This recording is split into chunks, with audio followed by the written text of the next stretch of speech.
Cuando yo era pequeño, yo sentía que los vecinos se hablaban mucho y con frecuencia. Quizás todavía sigue siendo así en algunos sitios, pero uno piensa a lo mejor que con el encerramiento en que se vive hoy en día ya no es así. Yo recuerdo de pequeño, tendría yo como 8 años, cuando se mudó literalmente al frente de casa una señora que venía de Ceiba. Una señora bien chévere.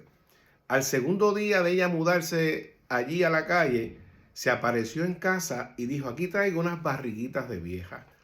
Yo me asusté cuando ella dijo eso porque yo no sabía lo que era. Pero como algunos de ustedes saben, eso es un dulce, una fritura de calabaza súper rica con mucho azúcar y después le echan azúcar polvoreada por encima. Bueno, me encantó. Después de eso se apareció con pan de maíz, con pan de canela. Ella le decía panes, pero eran bizcochos, era una cosa súper rica. Bueno, y ella se dio a conocer bien rápido y eso obviamente fomentaba la comunicación entre los vecinos. Un día, uno de mis hermanos estaba empezando a sentirse medio enfermo. Y mi mamá me dice, mira, ve a donde la vecina, digámosle doña María, y dile si tiene alguna medicina, porque de repente se me acabó lo que tenía para la tos y eso. So, yo voy donde doña María y le digo, doña María, mire que mamá me dijo que... Y él le dice, mira, me dice, no tengo una medicina así como tal, pero... Y me da un frasquito de Vicks. Y me dice, dile que se ponga este Vicks en la garganta y un poquito en el pecho, que ya tú verás que eso le va a aliviar. Y yo, pues tremendo. Pues allá voy con el Vicks. En otra ocasión, es a mi mamá que le da un poquito de dolor de cabeza. Y me dice, ve a doña María y pregúntale a ver si tiene aspirina. Yo voy donde doña María, le pregunto, y ella me dice, saca otro frasquito de Vicks y me dice, llévale este y dile que se ponga un poquito de Vicks en la frente que se va a aliviar. Ok, pues así será. Y así fue y ella se alivió. En otra ocasión era mi hermano que tenía congestión nasal. Y adivinen qué, Vicks también. Y el Vicks, bueno, se convirtió en el remedio para todo. Alergia, yo me di una rayadura en la rodilla porque me caí de la bicicleta, Vicks para la rodilla. Amanecí un día con tortícolis, me acuerdo, y me pusieron Vicks en el cuello. Literalmente, el Vicks se convirtió en el remedio de todos los males. Y aquí en Puerto Rico pasa algo similar con los incentivos contributivos. Hay que fomentar la construcción de vivienda pública, créditos contributivos. Hay que desarrollar los cascos urbanos, créditos contributivos. Se está cayendo en cantos la fortaleza, crédito contributivo por las contribuciones al patronazgo del Palacio de Santa Catalina. Para todo créditos contributivos. Y es como si los incentivos contributivos fueran el VIX de la economía. ¿Por qué yo les digo esto?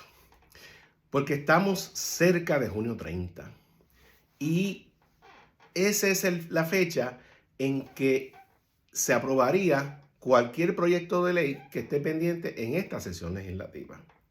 Y en esta sesión legislativa hay, digámosle, 3 ideas de naturaleza contributiva que están pendientes porque son más proyectos. Envuelven más de uno por asuntos técnicos. Uno, hacer la transición o, vamos a decir, legislar la transición del arbitrio a la foránea de la ley 154, que es absolutamente necesaria y prioritaria, y eso hay que atenderlo. Y si es antes de junio 30 o no más tarde de junio 30, excelente, hay que hacerlo.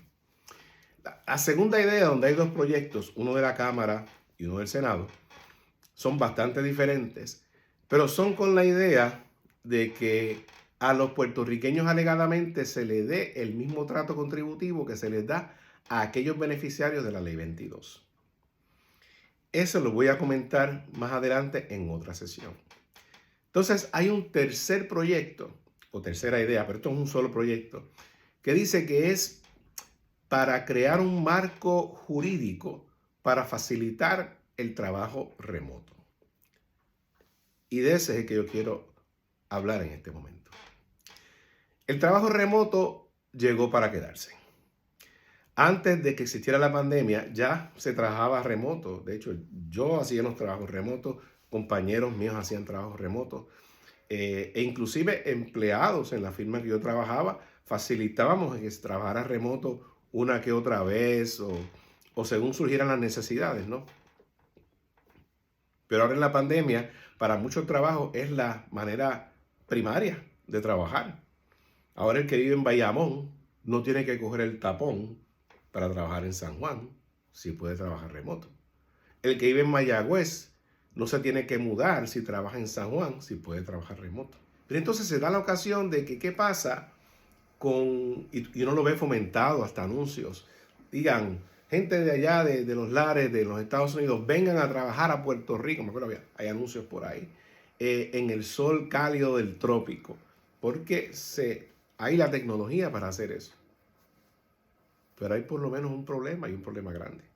Y es que aun cuando la compañía no haga negocios en Puerto Rico, no venda productos en Puerto Rico, no rinda servicios en Puerto Rico, el hecho de tener un empleado full time trabajando para esa entidad localizado en Puerto Rico le crea una serie de problemáticas a la compañía.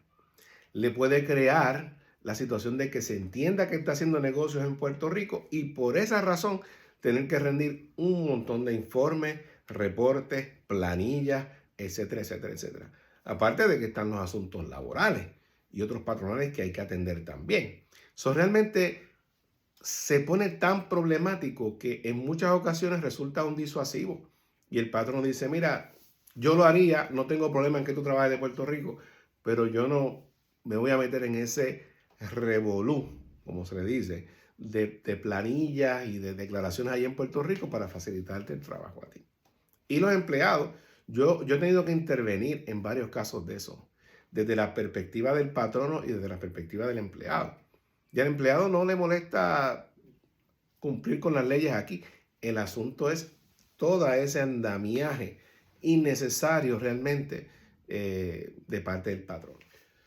Bueno, pues este proyecto de ley, el 1356, busca crear un marco jurídico para facilitar el trabajo a los patronos que no son residentes de Puerto Rico, que no hacen negocios aquí, que no derivan ingresos de aquí de Puerto Rico, para que puedan tener empleados localizados en Puerto Rico y no tengan todas esas problemáticas de informes, declaraciones, etcétera. Y que se atiendan también las situaciones de naturaleza laboral. En ese sentido, ese proyecto es fantástico. Yo estoy a favor de eso completamente. Ahora bien, el proyecto va un poco más allá de eso. El proyecto establece que los empleados, esas personas que quieren venir, que van a estar sentadas aquí en Puerto Rico, trabajando para alguien que está afuera, van a tener, en el peor de los casos, que pagar contribución sobre ingresos de un 4%. Lo mismo, 4%. Nada más que por el hecho de que están trabajando por un patrono que está afuera. Y ese 4% es en el peor de los casos, porque podrían no pagar nada. Y cuando uno mira esa legislación, que de hecho hay una serie de elementos técnicos que hay que atender, que no los voy a comentar aquí. Esos comentarios de naturaleza técnica los haré llegar a los lugares pertinentes. Vamos a mantener esta discusión en el macro de las cosas, en lo que es la idea. Ese 4% se pregunta a uno si hay una serie de cosas que se consideraron a la hora de establecer ese incentivo. En primer lugar, vamos a seguir tratando de resolver todas las problemáticas de un sector económico dando incentivos contributivos. ¿Cuál es la problemática realmente aquí? La problemática aquí es los patronos. El hecho de que los patronos, por virtud de tener un empleado, tienen una serie de informes y cosas que cumplir y los asuntos laborales. Eso es lo que hay que resolver. Pero no, se está añadiendo un incentivo contributivo que realmente la situación no lo pide. ¿Y saben por qué? Porque esos empleados van a pagar impuestos donde quiera que estén. Se quiere, pienso yo, equivaler a que esos empleados estén aquí exportando sus servicios, como lo haría una persona que está bajo la ley 20, que exporta servicios y paga el 4%. Pero los propósitos y objetivos de la Ley 20 son uno, que no son, que no son estos. Los de aquí, de esta situación, a mi juicio, es facilitar la vida al patrono para que el empleado pueda venir. El empleado pagará sus impuestos como los puede pagar cualquier otro. Y fíjese lo que sucede. Ese 4% es una tasa que es bastante criticada, que ya se ha discutido en que en los decretos que hay no se puede hacer mucho con ella, pero que prospectivamente hay que considerar si se van a dar incentivos que sea una tasa un poquito mayor. Fíjense, yo le hablaba de que hay ese montón de gastos tributarios. Se pide a gritos, en esencia, que se haga ese examen de todo ese gasto tributario. Yo llego al punto de decir de que no se debería legislar ni un solo incentivo más hasta que se haga el examen de todo el gasto tributario, de los más de 424 exenciones, exclusiones, créditos y tratos preferenciales. Cualquier incentivo que sea parte de un plan. Los otros días el secretario de Desarrollo presentó un marco estratégico para el desarrollo de Puerto Rico. Bueno, pues entonces todo lo que se debe hacer contributivamente debe ir en consistencia con ese marco estratégico. ¿Es esto eso? Yo no lo sé. Yo no lo sé. Eso en primer lugar. En segundo lugar, Puerto Rico ha tenido, ¿verdad?, una salida de talento. Hay una escasez de talento. La migración de la gente se pudo haber debido a muchos factores, algunos mejorar la calidad de vida, otros la ausencia de oportunidades en Puerto Rico, y yo creo que están queriendo decir que no se tienen que ir de Puerto Rico si van a conseguir una oportunidad fuera. Pero se pregunta uno, ¿verdad?, desde la perspectiva de incentivo contributivo, esto aplicaría no solamente a los que vengan nuevos, sino a los que están aquí, que hoy en día pagan sus impuestos tranquilamente. Pero cuando uno piensa en la fuga de talento, uno dice, ¿será esto beneficioso para eso o no? El otro día comentaba yo con un grupo de empresarios jóvenes, no solamente de 20 años, 20, 30 y hasta los 40 jóvenes también. Y su percepción era que últimamente los incentivos que se legislan son para favorecer a personas que no están aquí. Y a los que están aquí se les hace la vida más difícil. Si ahora mismo hay una escasez de talento en Puerto Rico, ¿verdad? Y entonces se va a dar un incentivo contributivo por tu trabajar para una entidad que no está aquí en Puerto Rico, eso favorecería. Es una consideración que la pongo ahí para la discusión. En tercer lugar, los individuos que tienen beneficios bajo la ley 22, los beneficios contributivos que tienen son sobre los ingresos pasivos, intereses, dividendos, no pagan, y sobre las ganancias de capital, que algunas tributan a una tasa preferencial y otras no tributan en la medida en que el valor de esa ganancia se generó mientras eran residentes de Puerto Rico. Pero los salarios que devengan son 100% tributables. Y como está este proyecto de ley escrito, ya yo puedo ver los esquemas para que esos individuos de ley 22 ni tan siquiera paguen sobre sus salarios al buscar maneras de acogerse a esta ley.